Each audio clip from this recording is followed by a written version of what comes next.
berikan kepada dia, sehingga dia saking merasa besar dan agungnya nikmat Islam itu sampai pingsan dia. Karena Allah tidak menjadikan dia orang Kristen, tapi menjadikan orang Islam. Makanya kan Ustaz pernah bilang sama kalian, orang Islam itu jangan kecil hati, jangan minder. Kenapa? Karena Allah Ta'ala memberikan kita sesuatu yang paling agung. Apa itu? Nikmat iman dan Islam. Kalau melihat orang kafir mempunyai harta yang berlimpah, rumah megah, mobil mewah, jangan kecil hati. Kenapa? Karena itu semua tidak ada apa-apanya dibandingkan nikmat iman dan Islam. Dan mereka orang kafir kalau berbuat baik tidak ada nilainya di sisi Allah. Kenapa? Tidak ada iman.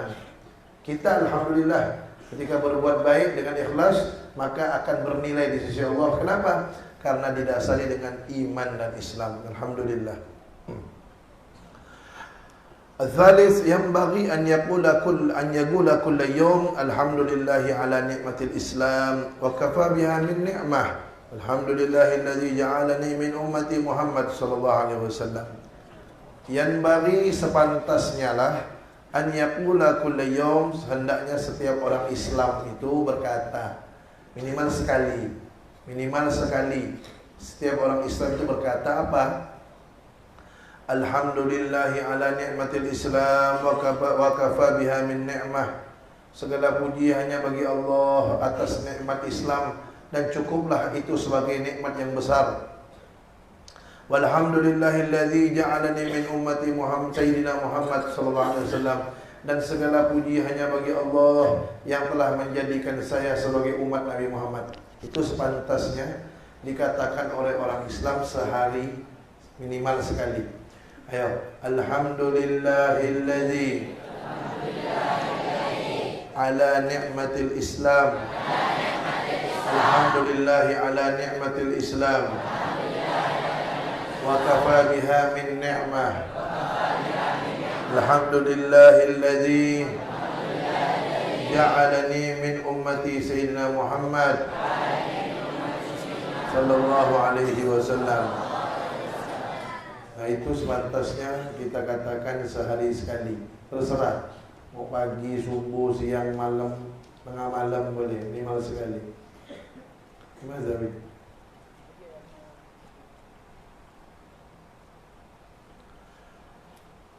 Ar-Rabi' Qala ba'du as-salihin ala Jabal Arafat. Alhamdulillahi ala ni'matil Islam wa kafa biha min ni'mah. Walamma kana fil 'amil qabil arada an yaqulaha ala Arafat aidan. Fahatafa bihi hatif mahlan ya Abdullah hatta nafrugha min kitabati thawabiha fil 'amil madhi.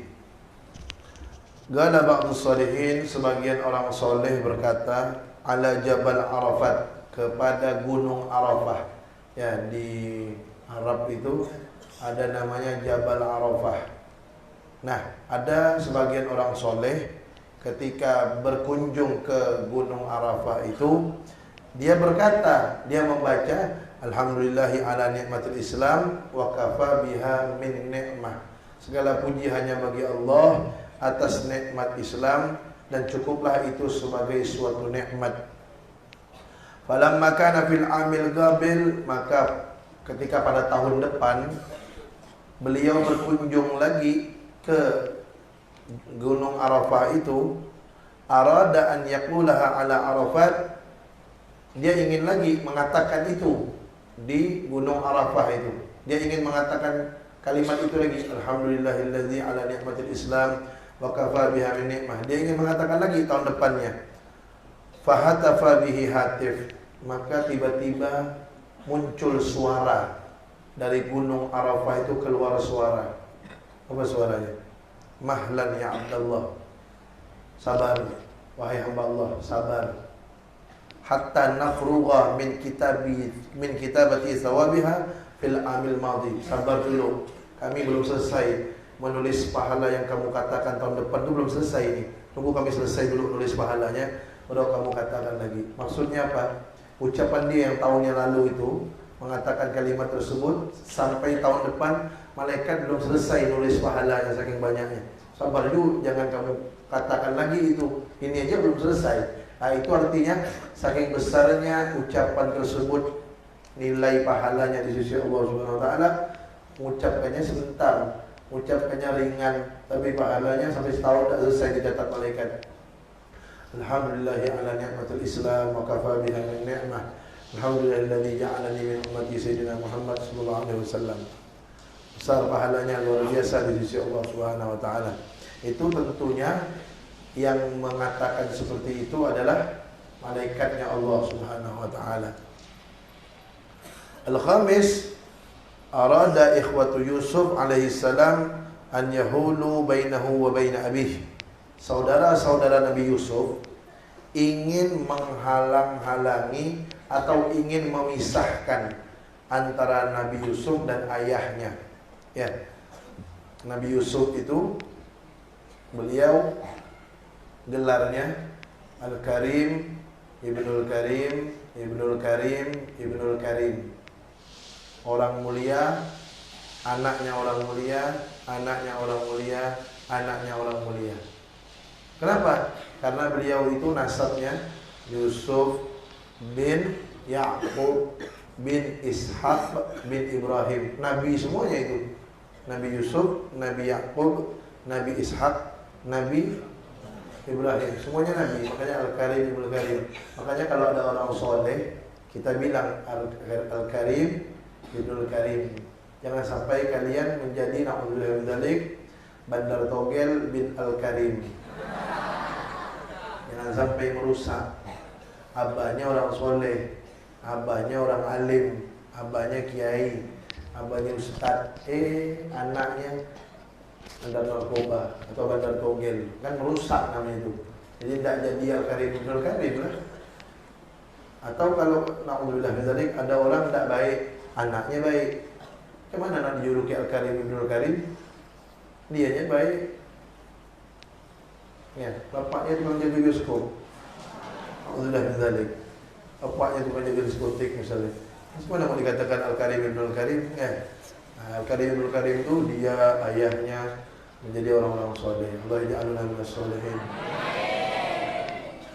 Nah, Nabi Yusuf ini terkenal nabi yang paling ganteng.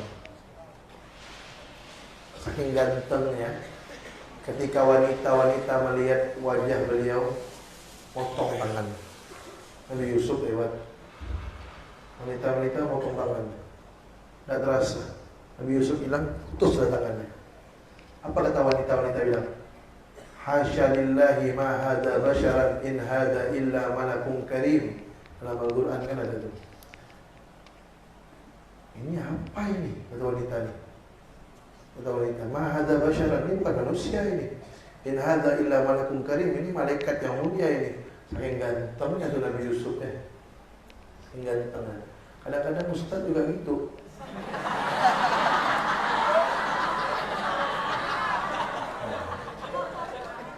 Ustaz lewat kadang-kadang satu itu terpana, dia tak sadar. Ini ustaz. Bukan karena ganteng ya, karena seramnya nih ustaz. Kalau Nabi Yusuf karena gantengnya, karena ustaz kalau karena seramnya, ini terpana dia ustaz.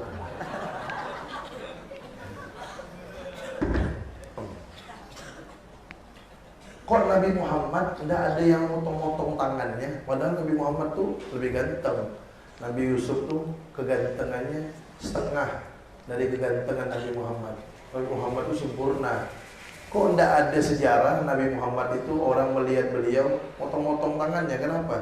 Karena orang kalau depan Nabi Muhammad tuh tidak ada yang berani ngangkat muka.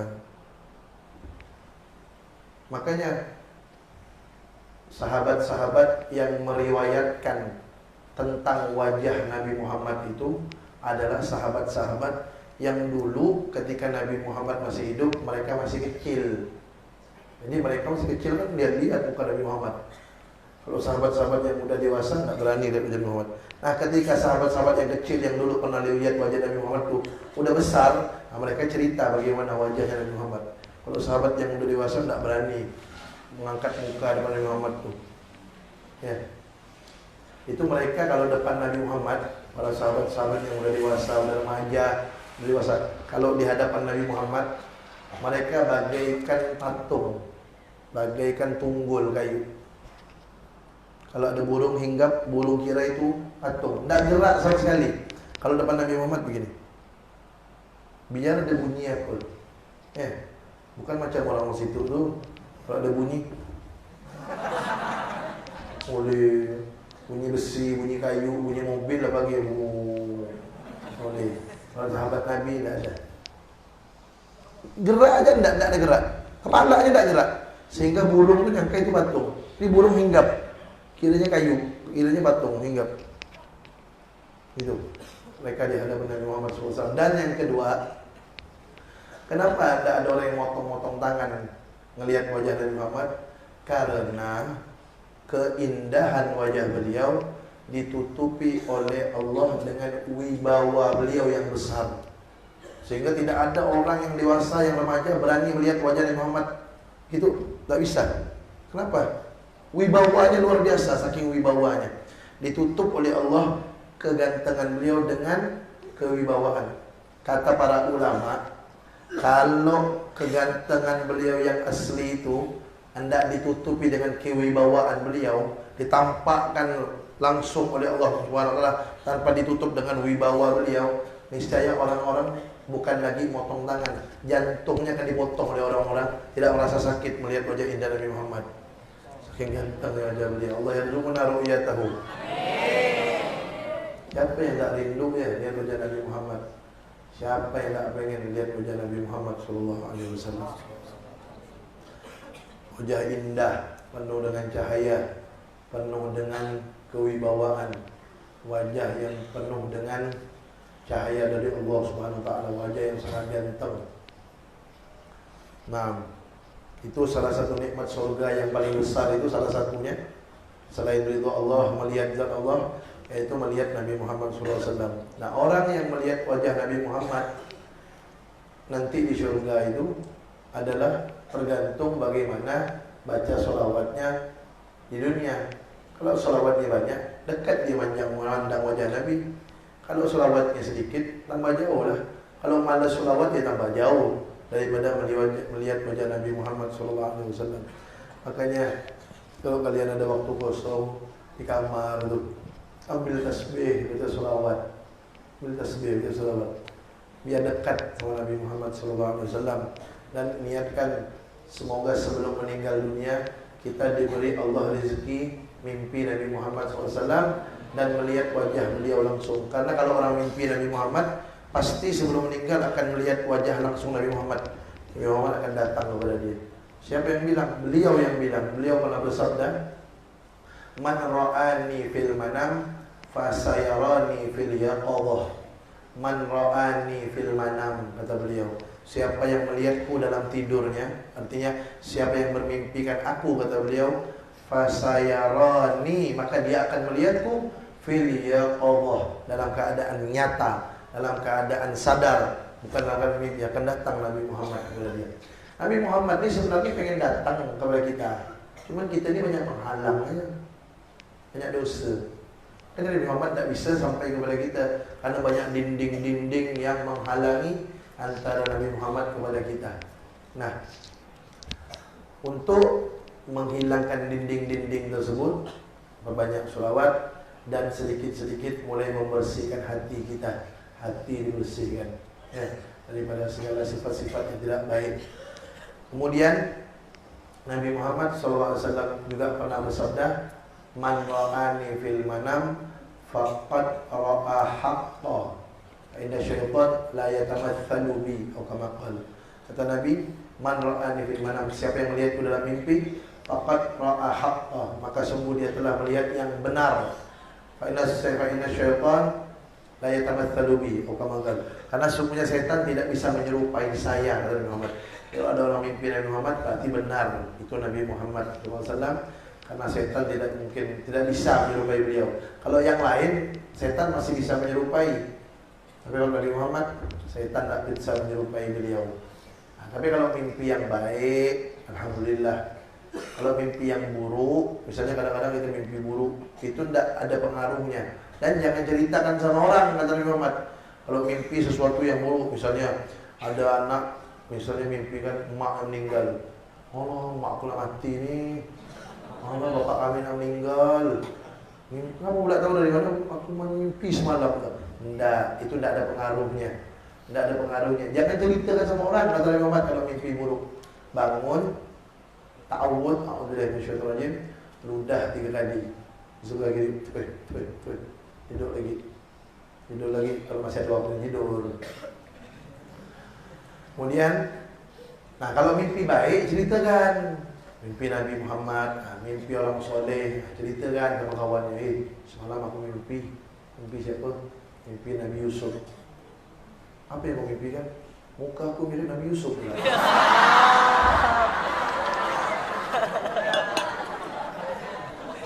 Janganlah bohong. Boleh. Kalau mimpi betul, mimpi ceritakan. Bagus tu ya. Itu namanya nikmat dari Allah. Menceritakan nikmat itu wa amma bi ni'mati rabbika hadits. Itu dalilnya. Dalil menceritakan nikmat. Wa amma bi ni'mati rabbika, dan adapun dengan nikmat Tuhanmu hadis. Maka ceritakanlah. Kalau kita dapat nikmat, ceritakan. Dapat nikmat itu ceritakan. Tapi niatnya untuk menceritakan nikmat Allah karena perintah Allah dalam Al-Qur'an, sunnah. Ya, bukan niatnya sombong-sombongan. Niatnya ingin menceritakan nikmat Allah karena itu perintah Allah. Salah satu sunnah untuk menceritakan nikmat Allah, menceritakan nikmat Allah bukan niat untuk sombong-sombongan. Ya, ceritakanlah mimpinya. Nah, kemudian saudara-saudaranya Nabi Yusuf ingin memisahkan Nabi Yusuf dengan ayahnya. Walakinna abahu qabla an yarahu wa ba'da an madha 40 aman ala firaqi Ya'qub li Yusuf ra'a fil manam malakal maut. Walakinna abahu, akan tetapi ayahnya Nabi Yusuf, qabla an yarahu, sebelum melihat Nabi Yusuf, wa ba'da an madha 40 aman, setelah berlalu 40 tahun, ala firaqi Ya'qub li Yusuf, atas berpisahnya Nabi Ya'qub dengan Nabi Yusuf. Jadi Nabi Ya'qub dengan Nabi Yusuf itu berpisah 40 tahun kan saudara-saudaranya kan bawa Nabi Yusuf ke dalam hutan ya kan, niatnya untuk masuk ke dalam hutan itu niat tak baik. Saudara-saudaranya ingin mencelakai Nabi Yusuf, akhirnya Nabi Yusuf ditinggalkan di hutan sama saudara-saudaranya. Setelah pulang, saudara-saudaranya pura-pura nangis. Dia bilang Nabi Yusuf dimakan serigala. Padahal Nabi Yusuf diselamatkan oleh Allah Ta'ala. Nah, itu berpisah Nabi Yusuf sama Nabi Ya'qub, ayahnya 40 tahun. Nah, itu sebelum bertemu Nabi Yusuf kembali setelah 40 tahun, Nabi Ya'qub bermimpi.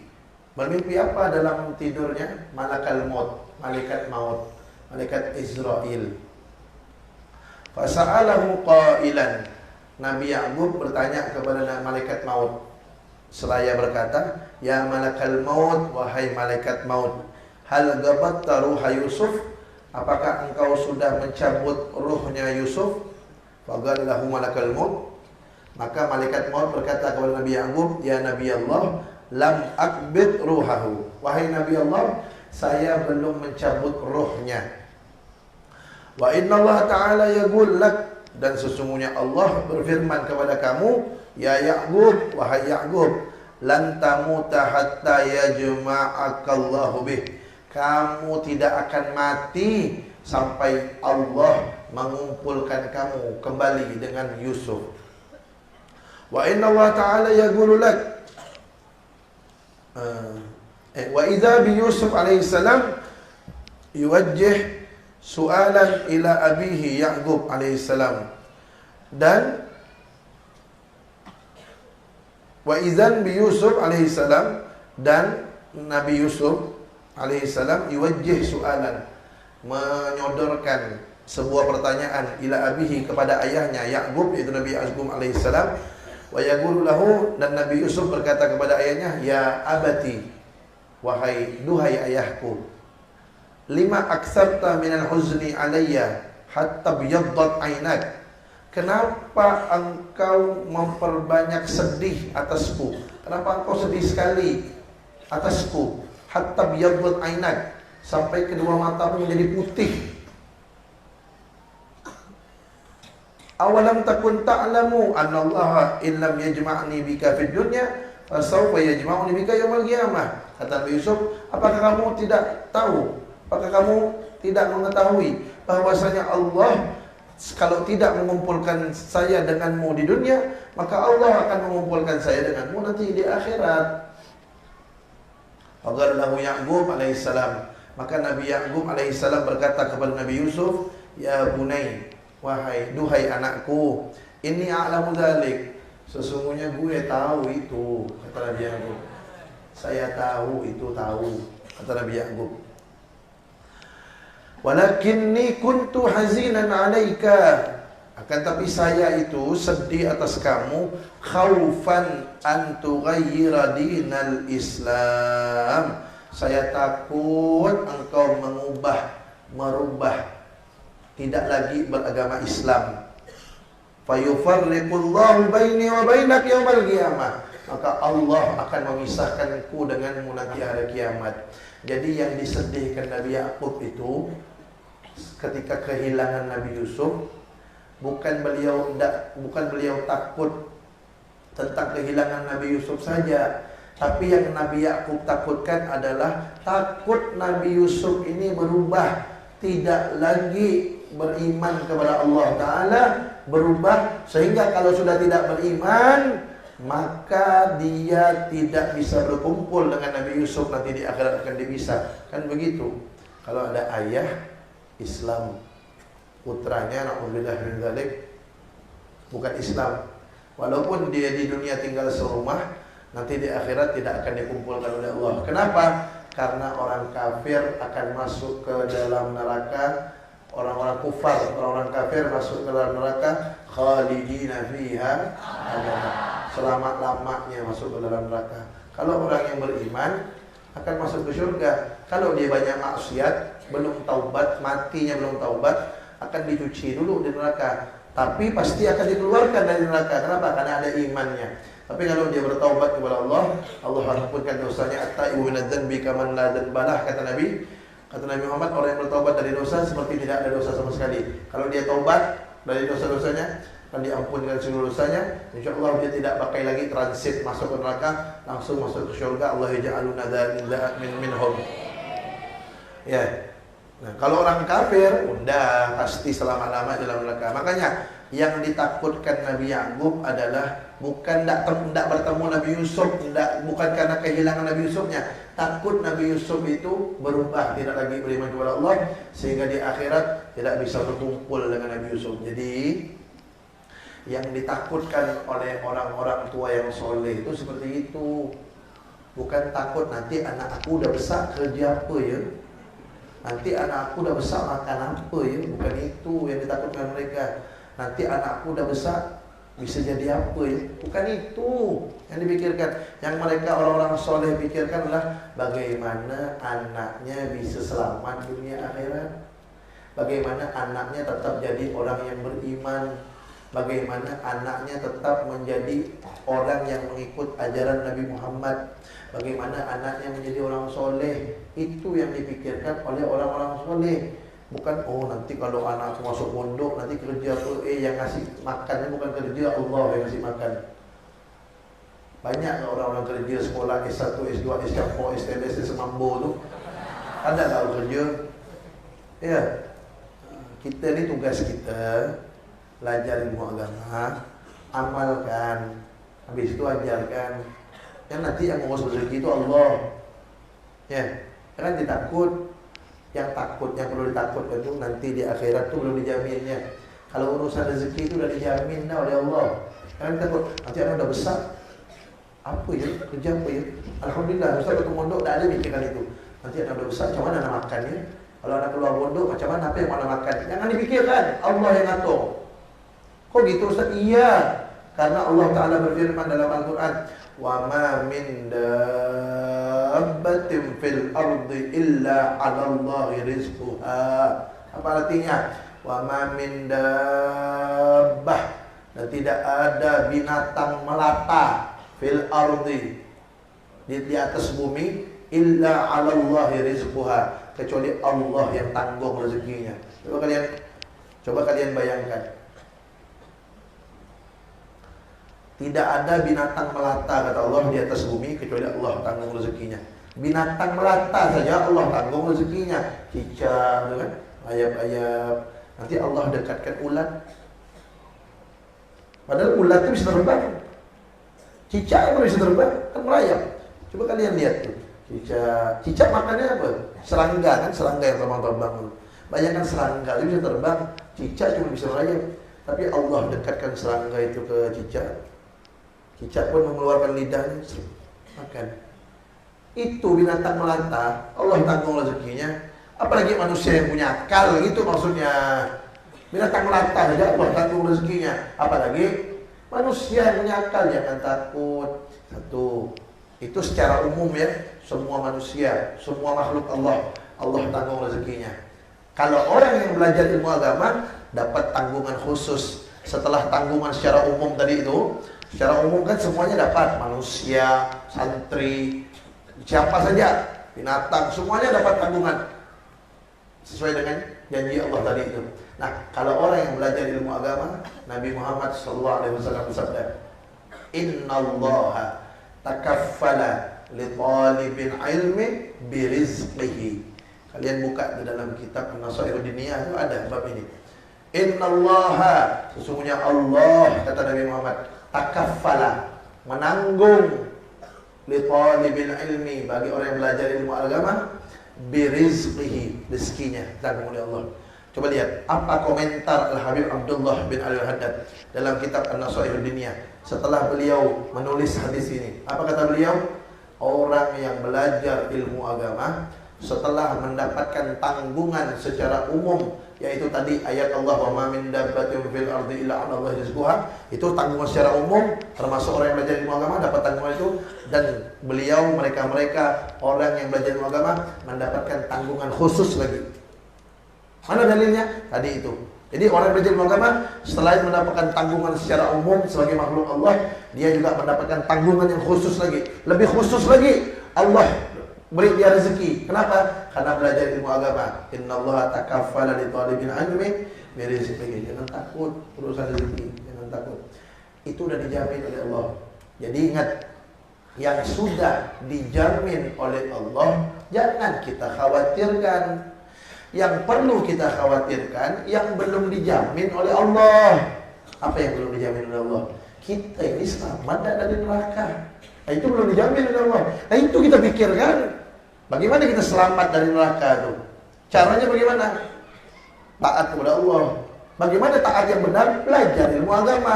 Tidak mungkin orang bisa taat yang benar kepada Allah tanpa dilandasi dengan ilmu agama. Wa kullu man bighairi ilmin ya'malu a'maluhu mabdudatun la tuqbalu, kata Syaikh Zubair. Semua orang yang beramal tanpa dilandasi ilmu agama, amalnya tertolak, tidak diterima oleh Allah SWT.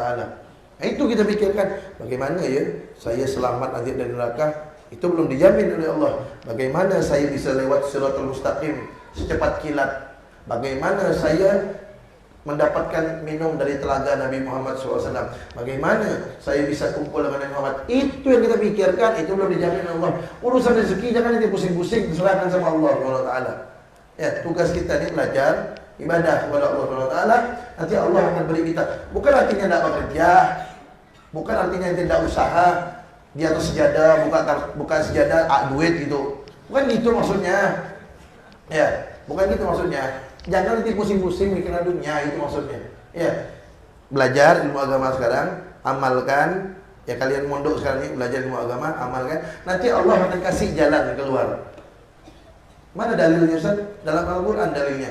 Wa may yattaqillaha yaj'al lahu makhraja wa yarzuqhu min haitsu la yahtasib. Itu dalilnya.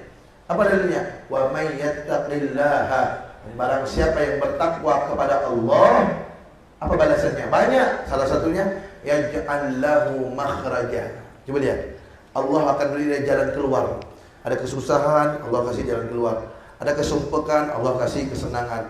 Ada sesuatu yang susah, Allah mudahkan. Kemudian wa yarzuqhu min haitsu la yahtasib. Dan Allah akan memberinya rezeki dari arah yang tidak dia sangka-sangka. Tidak sangka-sangka ada datang rezeki, ada datang rezeki. Kenapa? Karena takwa kepada Allah. Apa itu takwa?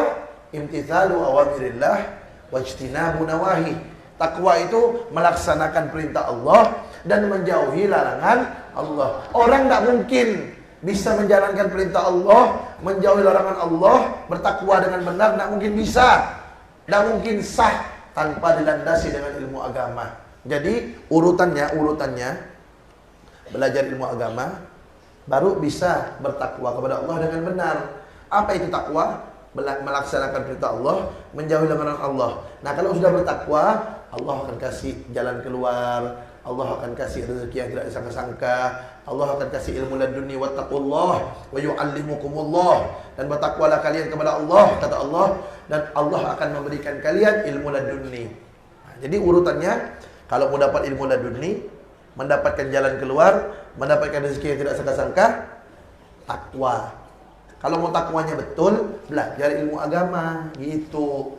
Tak mungkin bisa takwa kepada Allah dengan benar tanpa dilandasi dengan ilmu agama. Makanya harus belajar. Nah, itu tugas kita. Belajar ilmu agama, kemudian amalkan. Amalkan artinya bertakwa.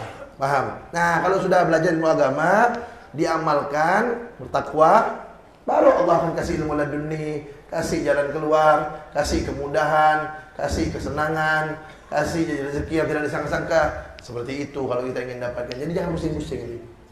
Pusing, belajar kayak ini.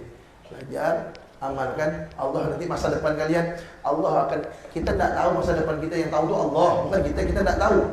Yang tahu itu Allah. Makanya kita yakinkan, belajar, amalkan, ngajar, Allah nanti akan beri jalan keluar. Allah itu innallaha la yukhliful mi'ad. Sungguhnya Allah tidak mengingkar janji. Belajar ilmu agama, diamalkan, bertakwa, Allah akan kasih jalan keluar. Tak mungkin, mustahil. Allah itu ingkar janji, itu mustahil. Pasti Allah akan kasih jalan keluar. Jangan takut, yakin aja. Ya. Makanya nanti kalau kalian punya putri nanti ya, besar, punya putri, ada orang ngelamar anak dara kalian, ya, anak gadis kalian atau putri kalian dilamar oleh orang, yang dilihat tuh pertama agamanya. Tengok calon menantu ni agamanya bagus tak? Islam betul. Solat tak? Bagus. Ngaji pandai tak? Ngaji. Kalau mau cari menantu pandai ngaji tu gampang. Kalau dia nak ke rumah, suruh ya datang waktu maghrib. Pak, boleh tak saya ke rumah? Boleh. Bila maghrib? Waktu maghrib suruh jadi imam. Bisa tak dengar bacaan dia? Kalau bacaan dia Ijazul Jilatil, dah. Jangan terima jadi menantu. Apa baca Ijazul Jilatil? Tapi ketika dia baca Bismillahirrahmanirrahim, Idza zulzilatil ardu zilzalaha. Oh dah, boleh jadi menantu. Bagus bacaannya. Ya. Kalian ni menantu-menantu idaman ni. Kalian ni ditunggu-tunggu oleh perempuan-perempuan di luar sana tu. Yang penting istiqomah. Ya. Allah ja'alna minal mustaqimin. Nanti kalau cari menantu tu gitu, atau bapak kalian misalnya kan, kalian punya kakak, kalian punya adik. Ada orang mau melamar kakak kalian, adik kalian, bilang sama bapak kalian, sama mak kalian, Pak, tengok lo agamanya bagus tak? Islam, dah, betul satu. Tengok lo solatnya, betul. Ngaji, betul. Akhlak, tengok. Akhlaknya bagus tak? Jangan mentong-mentong datang pakai mobil. Oh, begitu depan bapak kalian, kaki angkat satu. Pak. Dah, blacklist. Apa artinya blacklist? Apa yang artinya blacklist? Kita tahu nyebut dia, tapi lupa artinya. Apa nama blacklist itu? Coret akan pakai pelpen hitam, artinya udah tak masuk kriteria dah. Itu artinya blacklist. Ya tak masuk. Tapi kalau dia akhlak, ya wajah tu wajar-wajar lah kan. Kalau wajah perlu enggak? Kalau wajahnya 4, Allah Maha. Ada orang mau lama kakak kalian. Tengok. Bagus. Agama, akhlak, solat, ngaji. Tanya sama tetangga-tetangganya, macam mana enggak itu di kampung tu? Bagus, suka ke masjid. Apa dia buat ke masjid? Tidur. Baru tahu dah. Makanya tanya dulu ini. Kalau dia suka ke masjid tu tanya jelas-jelas. Apa dia suka ke masjid tu? Belum cukup. Tanya apa dia ke masjid. Jangan datang ke masjid itu. Dia suka solat belum tentu. Kan? Apa dia buat di masjid? Ngambil tok masjid misalnya. Ada tak benar? Macam itu. Sekarang ni banyak ni orang ambil tok masjid nyumbang. Tak ada. Tok masjid diambilnya. Itulah bahaya narkoba tu. Alhamdulillah zadik. Jangan cuba-cuba. Rokok jangan. Alhamdulillah kita tak nak merokok. Apalagi narkoba. Jangan cuba-cuba. Orang kalau dah narkoba tu antara 3. Gila, masuk penjara, mampus. 3 ya. Orang kalau narkoba tu macam lingau-lingau gitu. Saraf rosak, konslet. Konslet tak nyambung, tak ada connect tak bagus. Ya kan? Kemudian yang kedua, ujung-ujung nak tangkap polisi. Tak lama mati. Banyak dah terjadi. Alhamdulillah kita alhamdulillah Allah kasih kita akal waras, kasih kita badan sihat, jangan mau dirusak. Narkoba tu katanya lah, ustaz pun tak tahu. Narkoba itu katanya kalau dah makainya fly, nikmat sebentar. Mungkin setengah jam, 1 jam mungkin. Wah, habis itu sarafnya rosak, nikmat sebentar, asik sebentar, saraf rosak, dosa besar. Nah, hati-hati. Ya. Jadi kalau ada orang lamar, tengok akhlak, agama bagus, walaupun tak ada orang kaya ya. Itu yang pertama. Lihat fadfar bidzatid din taribat yadak, kata Nabi Muhammad. Dahulukan agama, akhlaknya. Kalau agama tu artinya bagaimana solat, perilakunya. Agamanya pasti Islam lah, cari yang Islam. Kalau yang bukan Islam dah tak boleh. Dari Islam dulu, agamanya bagus, akhlaknya bagus, agama Islam. Kemudian ibadahnya bagus, akhlaknya bagus. Udah tengok akhlaknya, ibadahnya bagus apa? Yang kedua, tengok mukanya. Jeling sikit. 6, boleh lah. 6 boleh. Masih bisa dipoles-poles sikit kalau 6 tu. Kalau 4 ni Allah maaf. Mikir tak kita, kalau 4 kan, macam mana anak keturunan kita nanti?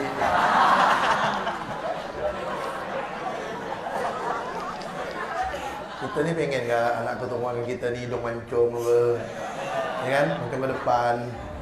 Pengen ke anak kita ni lucu-lucu sikit kan? Pengen ke anak kita ni enak dipandang mata gitu kan? Bukan yang jelek tu enak dipandang mata, yang ganteng kan lebih enak dipandang gitu kan? Pengen ke keturunan, memperbaiki keturunan. Kalau bahasa Arab itu tahsinun nasli, memperbaiki keturunan. Tapi kalau udah buruk semua akhlak orang ni udah tak ada yang bagus sikit dah. Yang paling baik tu dia lah dah. Mukanya 4, dah 4 lah yang penting bagus. Tinggal kau minta ya sama Allah. Ya Allah, memang muka dia ni 4 ya Allah. Tapi janganlah jadikan anak keturunan saya pun 4 kat muka ya. Minimal 6,5 lah ya Allah, 6,5 lah boleh. Ya.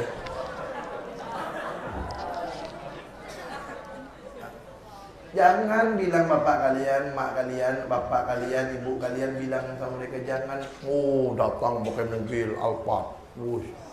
Muka ganteng macam artis. Itu sebentar. Nanti ujung-ujungnya udah kahwin, kakak kalian, adik kalian diberi penampal. Dia merasa ganteng. Dia merasa kaya. Dia tak ada ilmu agama kan.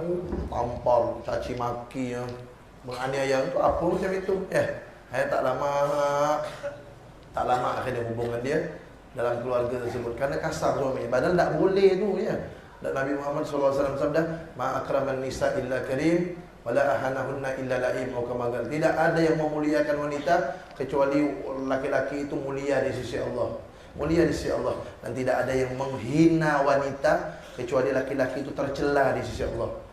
Ya, yang memuliakan wanita, dia mulia di sisi Allah. Yang menghina wanita, dia tercela. Menghina wanita jadi tercela, apalagi sampai nempeleng muka wanita tersebut. Ya, dulu ada orang datang ke pondok ni, orang kaya, duitnya banyak, duitnya tak berseri, banyak duitnya. Datang ke pondok, ketemu Ustaz, cerita dia bertengkar sama istrinya. Apa dia bilang? Dengan bangganya dia bilang, habis saya tombok isteri saya, betul. tercengang Ustaz dengar. Hah? Ini tombok istri ente? Itu istri ente tu. Ustaz sampai kan? Tak boleh. Menghina aja tercela itu di sisi Allah. Apalagi sampai nombok istri ente tu. Orang kaya tu. Mobil, duit banyak, penampilan luar biasa. 7 lah muka dia tu. 7 lah. Pasal Ustaz ni menang Ustaz sikit lah.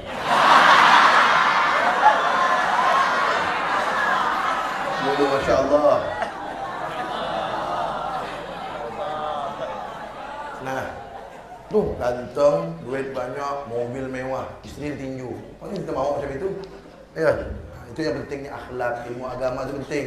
Jadi dia tahu bagaimana memperlakukan istrinya dengan baik. Ya, bagaimana memperlakukan orang itu dengan sewajarnya. Nah, ya, begitu juga kalau kalian nanti ya udah besar-besar, kan yang kecil nanti besar-besar, udah waktunya nikah. Tengok perempuan itu tadi, lihat agama Islam, kemudian lihat akhlaknya, lihat ibadahnya, kemudian bagaimana perilakunya. Macam mana mau tahu? Tanya sama tangganya, tanya macam mana gak dia di rumah tu. Oh bagus, dia di rumah, jarang keluar rumah. Ya, dia tengok di medsos, sekarang kan ada medsos ni. Tengok dia jelajah, dia cari di medsos. Ada Facebook lah. Tengok foto-foto. Oh tak ada masang foto. Bagus. Itu nikah suruh dia dah jangan pakai lagi tu. Jangan pakai lagi medsos. Kemudian tanya-tanya sama tetangga, saudarinya, keluarganya macam mana akhlaknya. Bagus, jadikan istri. Sabar dulu, nomor 2 tengok wajah. 6,5 boleh masuk.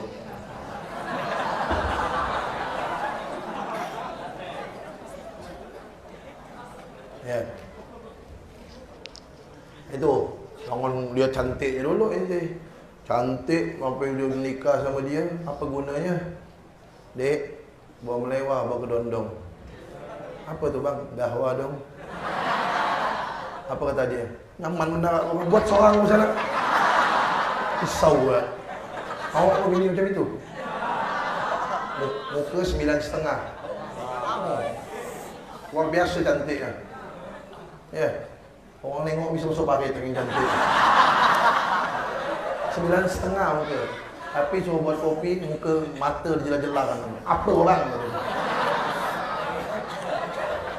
Apa bini macam itu? Ya. Biar bini yang sedang-sedang 6,5, 7. Biar akhlaknya 9.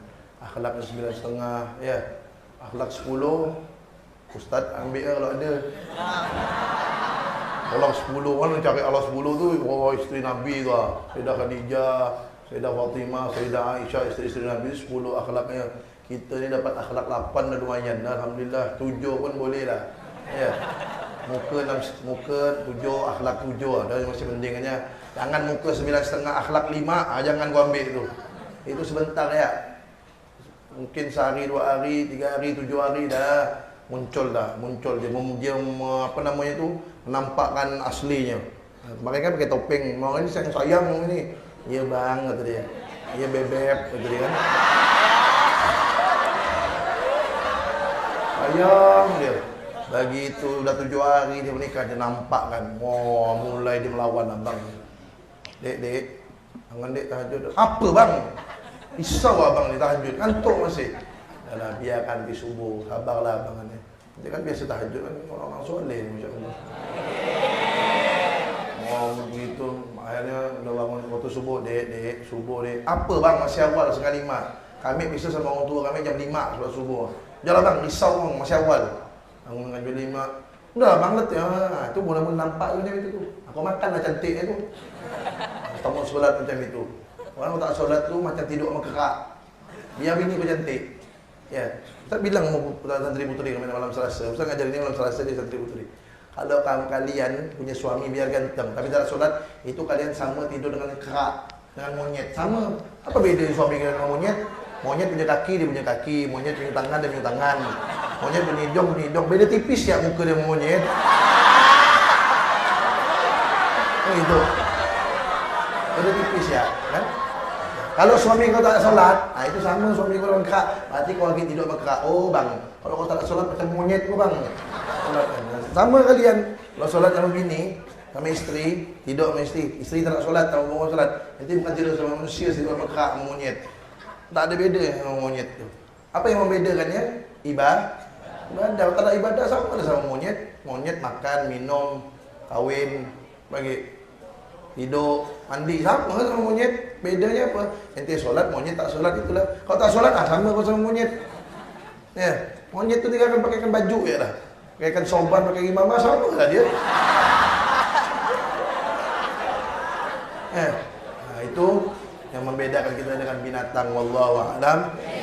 Ya Rabbana tarafna bi annana tarafna wa annana asrafna la ashrafna fatub alaina tauba awsillu kulla hauba wastur lana al-awrati wa amin ar-rawati waghfir li walidina rabbi wa mauludina والأهل والإخوان وسائر الخلان وكل ذي محبة أو جيرة أو صحبة والمسلمين أجمع فضلا وجودا منا لا باكتساب منا بالمصطفى الرسول الله بكل سول صلى وسلم ربي وآله والصحب عدد طش الصحب والحمد لله في البدء والتناهي حمدا كثيرا دائم محبة النسائم. بسم الله الرحمن الرحيم. الفاتحة إلى حضرة النبي سيدنا محمد صلى الله عليه وآله وسلم ثم إلى أرواح آبائه وإخوانه من الأنبياء والمرسلين جميع الصحابة والتابعين ومن تبعهم بإحسان يوم الدين ثم إلى روح سيدنا الإمام المهاجر إلى الله أحمد بن عيسى وسلم وكيل المقدم محمد بن علي بعلوي سليمان فوري وجميع سادتنا البعلوي ثم إلى الإمام قطب الرباني سلطان الأولياء الشيخ عبد القادر الجيلاني وسليمان فوري ثم إلى روح الحبيب حسن بن أحمد بهارون وسيد محمد بن علي والملك جميع مشايخنا ثم إلى روح أمي شريف وحفصة بنت عمر القدي وحميد حبيب عمر بن أبي بكر المطار ثم إلى روح الحبيب حسين بن أحمد القدي عبد الرحمن بن حسين القدي بن عبد الحسين عبد الرحمن عيدوس ثم الحبيب صالح بن علي الحدام بن حبيب مصطفى بن صالح بن زوجته ثم إلى أرواح Kuru amwatakum, sebutkan keluarganya yang meninggal dunia. Para pemirsa, sebutkan keluarganya yang meninggal dunia.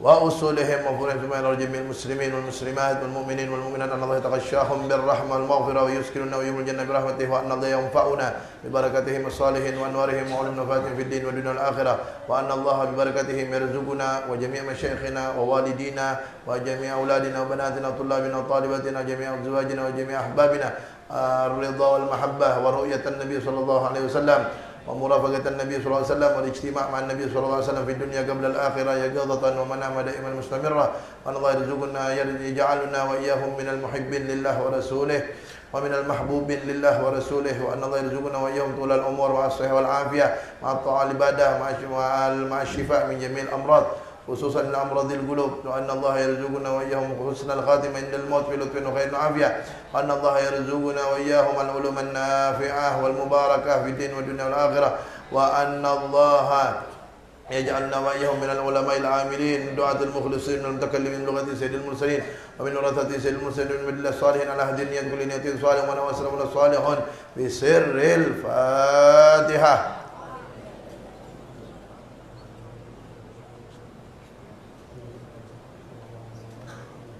Bismillahirrahmanirrahim. Subhanakallahumma bihamdik, asyhadu an la ilaha illa anta, astaghfiruka wa atubu ilaik.